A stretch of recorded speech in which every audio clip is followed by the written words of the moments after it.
start off with Superman, but there might be some sort of counterpick game there, and so here it is. And here we go, the grand finals of SCR 2017. It is going to be Theo going with Supergirl, and it's going to be Dragon going with Fate once again. Now these teams are the same teams that we saw in the grand finals of the Injustice Pro Series finals. It's going to be Echo Fox and Noble. Now, however, it's actually two completely different players. Yep. Of course, we had Fox and Samij in grand finals there, and here we have Theo and Dragon. But the winner's side is the same. It is going to be the Echo Fox player and Noble on the loser's side. But Dragon, he needs to change fate. He needs to change how it turns out.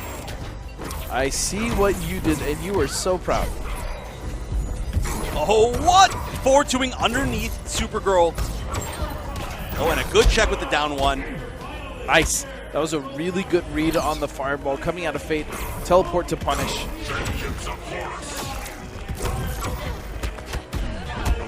Oh, nice block on the meter room back three. Could have been actually a reaction meter room back three himself. Here we go.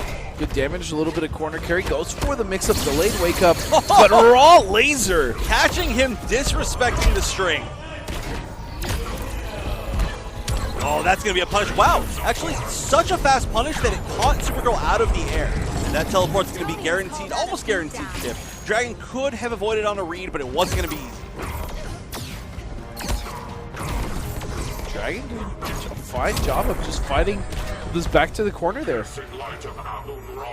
Didn't really move forward or backwards, held his ground. Was able to fight for the control of that space, but here we go, and a clash immediately. Submit to order. As if. Dragging it back to life, but he's still kind of stuck in the corner. He still has to avoid this situation. When Fate wins a clash, it's I think he has one of my favorites. The blast? Yeah, the blast is really cool. Oh, nice gets check. Caught. Yeah. And I have to say, the overall success rate of Dragon's glyphs usage is just insane. I don't understand. He just always lands it. Like, you see a lot of Fates using it just as a check, but he just knows when it's going to work. Oh, beautiful jump three. Almost got the conversion there. Comes Theo. Hard knockdown, and again, so close. So close to the end of this round. This is basically how we saw it the entirety of Winners Finals. Nice flip out, no punish by Dragon. He tried. He's going to take some guaranteed chip, but now lasers are gone. No clash! Oh, wait. I was like, wait a second. Dragon could have almost definitely guaranteed himself the win by letting the combo drop, but still, he's in that same situation. And a desperate, yeah, I mean... It was the best thing he could have tried at that point. Theo looking a little bit questionable. Maybe he's looking for his coach. I'm not sure exactly what's going on, but... definitely not looking for his coach. Yeah, no, I don't know exactly what he's looking for. He's explaining something to someone. I don't know, but he, he's definitely got a question. It was a close match. It's exactly what we saw in Winners Finals. Nobody's surprised. Honestly, it's just going to go back and forth like that. I wouldn't be surprised at this point if we did end up seeing Fate the entire time, the entire way through. For Dragon? For Dragon. Yeah, it's very possible. And, I mean, for a Fate that doesn't use Onks, like, he's still really effective. Yeah, he's just playing this very Dragon style. It is like a minimalistic pressure footsie style. He plays as safe as possible. He's very good at whiff punishing. He hits you. He plays safe, makes you make mistakes, and Fate works like that. I mean, and that's I was just about to say, Fate has the tools to play exactly like Dragon wants to play. Right, we've seen all these crazy Fates all of a sudden popping up out of the woodwork. We saw Burrito starting using Fate crazy recently. We've seen, of course, Beat On. So many of them. I mean, Too Easy. Just all these very aggressive Fates and a lot of crazy setups. So much to the point that I feel like we may have forgotten that Fate, in his core, is a defensive footsie zoning character. Well, I mean, that's how he's designed to be in a sense, but definitely that's not how we've seen it be played. Right. Especially with the likes of like Too Easy and Beat On, who Beat On, I think, just utilizes all of the tools with Fate the most. But again, we've seen success with other Fates as well just as much, who just don't tend to use some of the tools. Like we said, Dragon, for instance, does use Onks. Yeah, Dragon, such a completely different play style, but it just works out for him. I mean, you give Dragon any character with a good normal set, and I mean, Fate has, he's got a fast down 1, you can cancel in a glyph. He's got forward 2, which is one of the fastest, further advancing normals in the entire game. You can also cancel in the glyph. He's got, back 2 is a 9-frame, good check, catches out of the air. There's so many good normals that Fate has. We've seen him use the back 1 string. His jabs, of course, some of the best jabs in the game. They have huge range, great conversions from them. Just give him that, he's going to do fine. And that's exactly what we're seeing. Maybe he wants to take the damage, take everything that's guaranteed, rather than try to go for a setup, which is, it makes sense. Which is why he uses that Ender as well. Right. It's one of like the only Fates who uses the Ender. Other Fates generally go for the orb or like the meter burn orb to kind of create a defensive wall for themselves while they build onks. But no, Dragon is just perfectly comfortable getting as much damage as he can off of his B&Bs and then going for just more Dragon-esque pressure, which is just in that neutral and then just using the simple tools like you said. Right, and another tool that he doesn't really use too often, you talk about it as like an Oki tool, but also just as a defensive tool, he doesn't really throw out the meter burn orb that much. No, he doesn't. It might be because of the matchup, but also it's such a strong tool to control space, to stop your opponent from moving, to stop them from moving on you, punishing you. In fact, the one time that we did really see it, it won him the entire game as Theo used the laser to walk into it. He endangers us all. Kryptonians don't give up on family. Begin. All right, and they are going back in. Whatever issue there was has been resolved. Now we are up 1-0 in Dragon's favor. But Dragon's again, favor. Yeah, it is in Dragon's favor, yeah. But again, you have to realize that Theo's still in Grand Finals and winners, so Dragon's got to beat him twice. Very potentially could be a long, long set. Oh, nice check again. I'm telling you, having such a good 6-frame down 1 is so good for Dragon. Yeah, and we will fix the score for you here. It is actually 0-1. Dragon won the first game. Oh, nice pressure off of the jabs. Oh, that's going to be safe. Theo using it for advantage. Raw down 2. Like we said, the new meta. It's working out.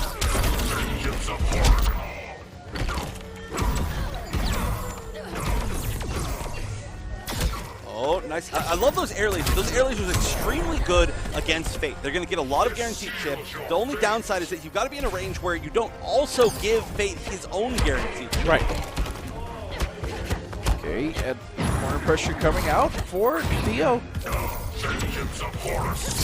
He still has Dragon trapped in the corner. This is really good for Theo. Patience again is his game.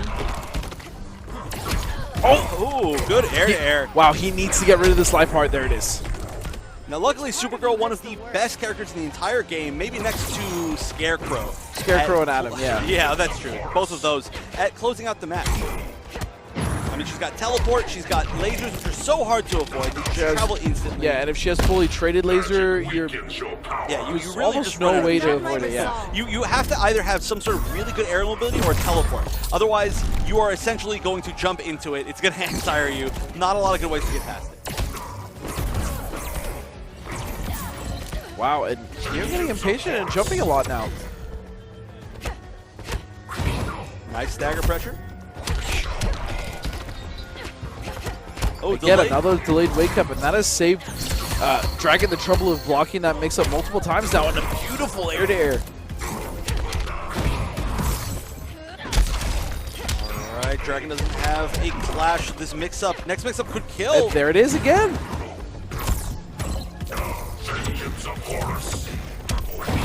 Oh, that's big. I think it's enough to kill. Yeah, that's definitely going to kill. All right, so they're tying it up 1-1 in Grand Finals, pre-reset. Begin. Theo looking considerably better than he did that last game, but again, it's staying really close. These two players in this matchup just seem just absolutely even. Oh, nice punish. Could have actually just been a full string punish. He had the meter. Might as well go for the full thing. It's the new down 2 meta, though. It's true. You got to do it. You got to do it. We are seeing more orbs now coming out of Dragon. Nice, that was a punish into maximum damage. He's going for the absolute max, not going for the setup. And for the first time, maybe on accident, we see an Onk. Yeah, it could be. I don't know. I'm just going to say that Onk floats there for the rest of the match. What do you think? I think you're right. Oh, meter burn back 3. Nice. It's like it's Dragon's buddy. Oh, maybe he could use it. Does he know how to use it? Oh, doesn't need Doesn't to. need it. And Oh now no, it's it's gone. gone. Yeah, Ongs actually disappear in between rounds. So basically, anything that floats around a character disappears while the round ends. Same thing with like Batman Trick. Ooh, nice down one check. Wow, that's one way to counterpoke back. Get all that guaranteed chip. I guess he decides he's inside. Might as well use it anyway. And he's going to close out the life bar. And Theo needed to get rid of that life bar right then and there. Fortunately for him, he did. Oh, he almost backdashed into that. Honestly, if Dragon had thrown out a projectile, they probably would have comboed into each other. Why not at least risk the meter burn? At that point, I feel like there's no real reason not to. And he's done that multiple times where the meter burn version would have actually guaranteed him a combo because the regular teleport hit, but he just didn't use it. No clash by Dragon. I think Clash right there might have been smart to keep him out of the corner, but you know what? Gets the Theo's scoop. going to leave him out of the corner. Order shall prevail.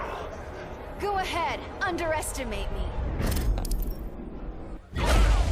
Oh, both spending 2.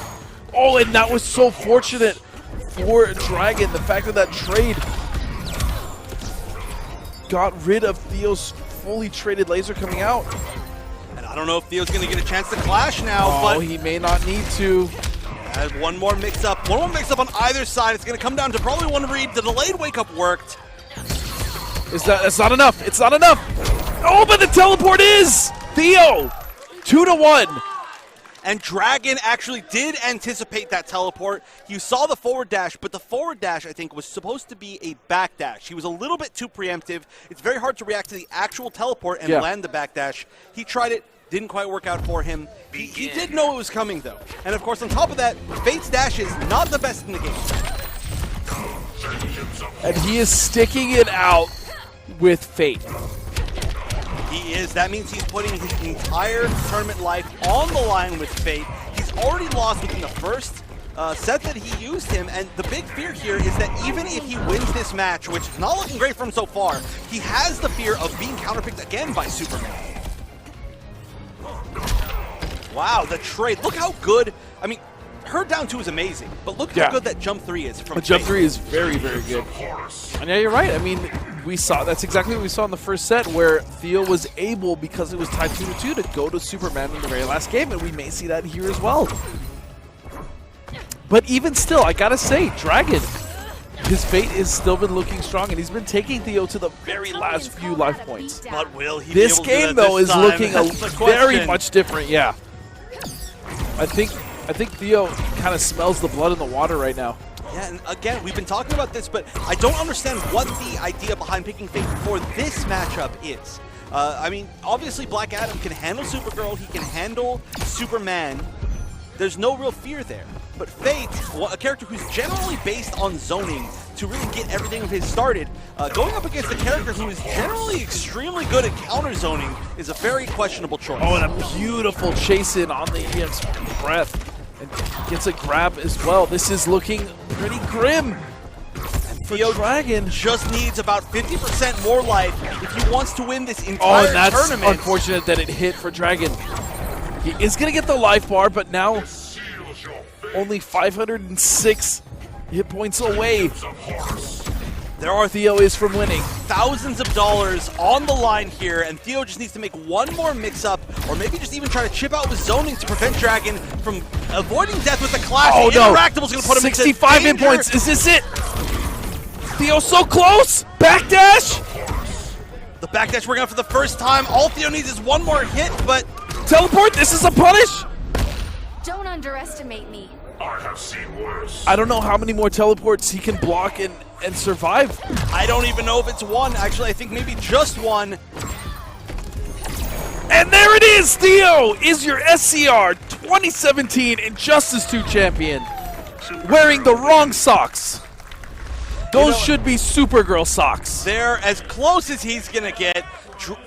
Theo not getting knocked into losers at all. Right. Double eliminating Dragon, beating in both winners finals and in grand finals. Playing so solid.